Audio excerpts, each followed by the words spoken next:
ஏதோ ஒரு போஸ்டர் எல்லாம் போட்டிருக்காங்க, அதை பற்றி உங்களுக்கு சொல்லுங்க. வழக்கமாக ஏதாவது ஒரு கண்டனம் தெரிவிக்கிற போஸ்டரோ இல்லை எந்த போஸ்டர் போட்டால் கூட சட்டத்தின்படி என்ன எதிர்பார்க்கப்படுகிறது, அதை அச்சிட்ட பிரிண்டர் யார், அவங்களோட ஃபோன் நம்பர் என்ன அப்படிங்கிறது கட்டாயம் எல்லாரும் தெரிவிக்கணும்.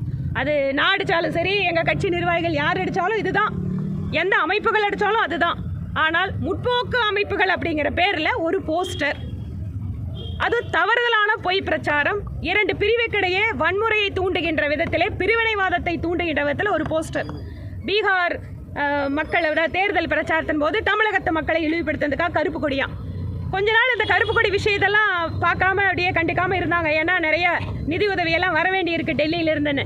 இப்போ தேர்தல் வந்துடுச்சு, திமுக எப்படியாவது மக்களோட கோபத்தை திசை திருப்பணும்னா அந்த கருப்பு கொடி கருப்பு பலூன் எல்லாம் திருப்பி ஆரம்பிக்க முடியுமான்னு, அந்த என்ன சொல்லுவாங்களே பழமொழி, குரங்கு வந்து குட்டி வச்சு சூடு பார்க்குற விதமாக இப்போ இந்த முற்போக்கு அமைப்புகள் அப்படிங்கிறத எங்களுக்கு சந்தேகமாக இருக்குது. தமிழ்நாடு கவர்மெண்ட்டோட சப்போர்ட்டோட இதை பண்ணுறாங்களோ அப்படிங்கிற சந்தேகம் எங்களுக்கு இருக்குது.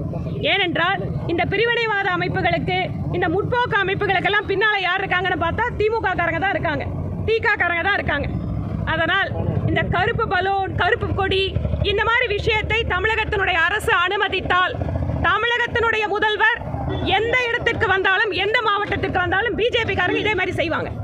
ஏனென்றால் ஒரு நாட்டின் பிரதமர் வருகின்ற பொழுது, அதுவும் தமிழ்நாட்டுக்கு ஒரு பங்களிப்பு கொடுப்பதற்காக வருகின்ற பொழுது, இதை கடுமையான எச்சரிக்கையோடு யார் அந்த நபர்களை என கண்டறிந்து அவர்களை முன்பாகவே கைது செய்து நடவடிக்கை எடுக்க வேண்டும் என்பது எங்கள் கோரிக்கை.